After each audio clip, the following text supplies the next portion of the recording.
Welcome back to Snetterton. After an eventful race one, some of the teams have had work to do during the break. Tom, it looked like it was going so well in the Morgan. What happened? Yeah, it was going really well. Got a great start. A little bit of contact at the first corner, but nothing to worry about. And great race. And towards the end, just had the old fuel pressure problems again, and just had no drive.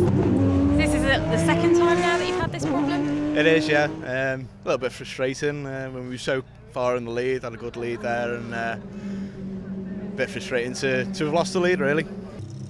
Well, the sun is shining and the cars are ready for the second race of the day here at Snetterton. Starting on the second row of the grid, well, we've got a newcomer to GT Cup, Peter Bamford, but he has been racing for quite a long time and is a well-known name in GT racing. Lining up next to him, well, it's our pole position man from race one, Andy Ruin. He's got the full complement of success ballast in this race and, of course, is starting on the second row back after problems in qualifying. Starting second on the grid, it's David Tomlin. He's had some great qualifying, but so far has yet to take that maiden win. Could today be the day? Well, we'll have to wait and see. And starting on pole position, well, it's Gary Eastwood. He had problems in race one coming off after going out on old tyres. I'm sure he's got some nice new ones on there and he will be wanting a win also. I'll hand you over to your commentator, Ben Evans. Thanks, Charlie. So Gary Eastwood starting on pole position. Let's see if he can claim the victory with David Tomlin alongside him. Andrew and Pete Bamford, a very strong second row, and Tom Andrew well up to line up fifth with Leon Price looking to make amends for that race one retirement. He starts in sixth. Then it's all Group 3 from 11th through to 13th. Bartley Dougal, Mark Radcliffe, Adam Hayes with Rupert Martin rounding out the field. It's going to be a very exciting race as Gary Eastwood paces the field back. Look at Andy Ruin, he's ready for the off here. And Eastwood pacing the field very slowly, in fact, up the centre straight. So the red lights go out now. Away we go. Look at Ruin already trying to find that gap between the two Ferraris, and he's done it as they go towards Riches and around the outside of Gary Eastwood. Brilliant drive from Andy Ruin off the line, and Eastwood had absolutely no answer to that. So it's Andy Ruin, the race one winner, who immediately leads in race two, although don't forget he is carrying more success ballast this time round than Gary Eastwood. So Gary, as the race goes on, that car will be larger and it may just be a little bit kinder on its tyres. The same goes for David Tomlin there in third place. So we've got the Porsche, then the two Ferraris already breaking away from Peter Bamford in fourth and Tom Andrew in fifth. Eastwood right here on the tail of Andy Ruin, turning into Agostini for the first time, and Ruin taking the more conventional racing line. Ruin slightly more defensive, and Eastwood will be hoping to try and get the inside run up towards Hamilton. He can't do it this time round. Then the rest of the field really line astern behind Peter Bamford on towards Oggies.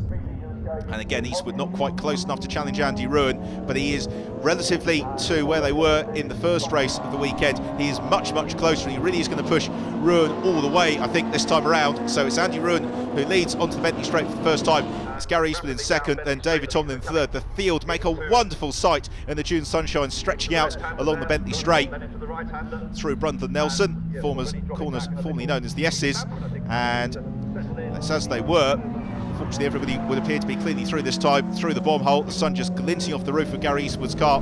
He's in hot pursuit of the race leader Andy Ruin. David Tomlin in third. At this stage of the 25-minute race, he can just afford to keep the leading duo in sight, let them sort themselves out, and then maybe pick up the pieces or just close in on them if they overuse their tyres in the early stages. So through to complete the first lap of the race. As we've got a bit of an instant possibly behind, you can hear various tyres squealing, and yes we do, and it's Michael Simmons, Mark Radcliffe and Andy Yule. It's Radcliffe who disappeared from shot, who had sustained some trim damage. Simmons and Yule, I think it's just rotations, and they should be back into the race. Well, the Russell chicane was often the scene of various moments, and Murray's is continuing that very distinguished tradition of sorting them out on that one. As look at this for leader Group 2, Colin Briss having a long look to the inside of Tom Andrew into Riches, back to Group 1, and Gary Eastwood is absolutely glued here to the rear bumper of Andy Ruin.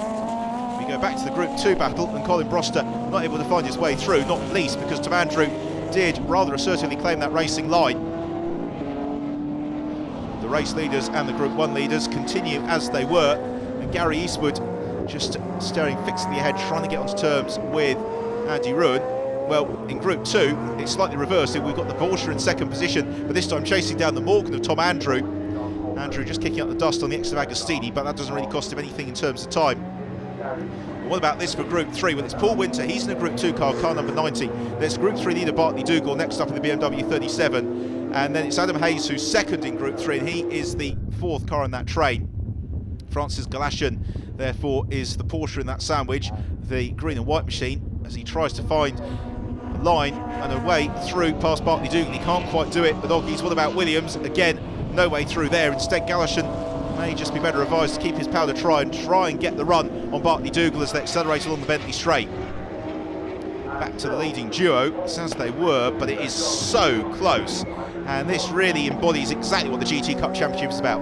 It's multi-mark racing. The cars are, to all intents and purposes, equal in terms of the lap time, but they've got such different characteristics. They're stronger on some corners, weaker on others, as Bamford goes for third and makes contact with David Tomlin, and around he goes. And oh dear, well, Peter Bamford, very experienced driver, he saw the gap, he went for it. Not sure that David Tomlin saw Peter Bamford, he turned across him, around he went, but no harm done.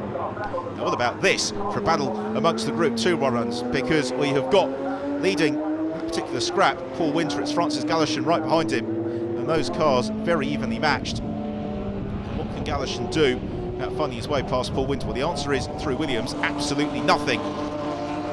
It's a great shot as well into the cockpit there of Francis Galashan's Porsche. You can see him working the wheel onto the Bentley straight.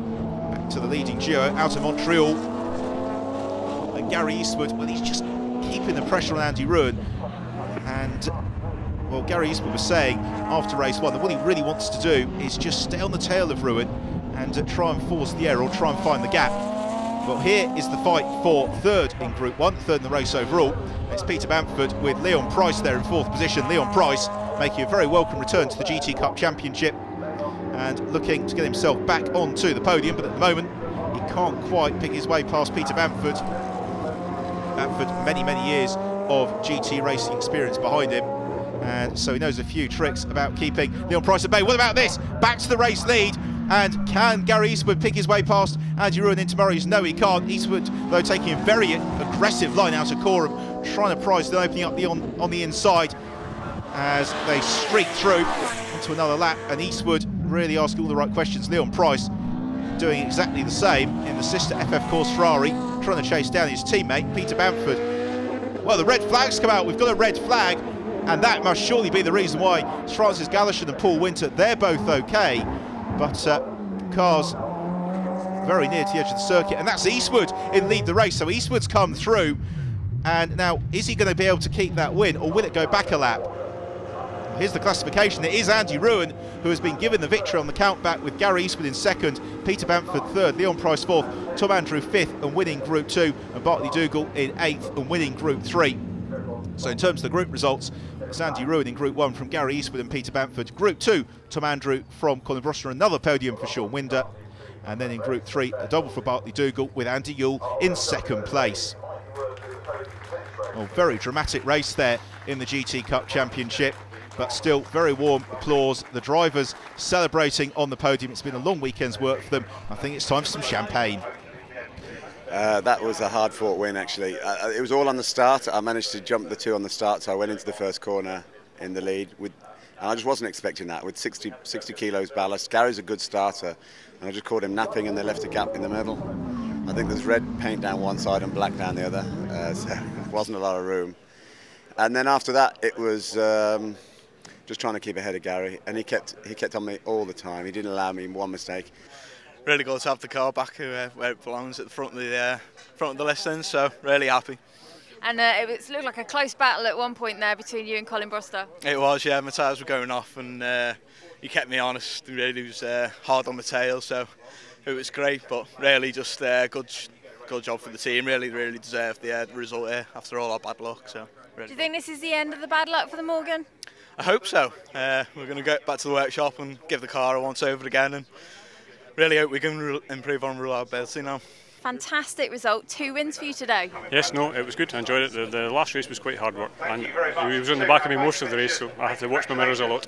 Yes, you'd certainly got him right all over the back of you there, and it's a hot day today. How was it inside the car? It was quite warm. We're not used to this weather in Scotland, so it was quite warm.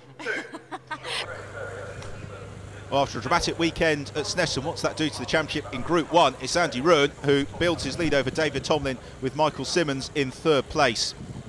Group 2 is led by Tom Andrew, but by the slenderest of margins from Sean Winder and Francis Galashan in third, but non-scoring in the second race. And in Group 3, Bartley Dougal, again building a slight buffer over Adam Hayes and Mark Radcliffe in third.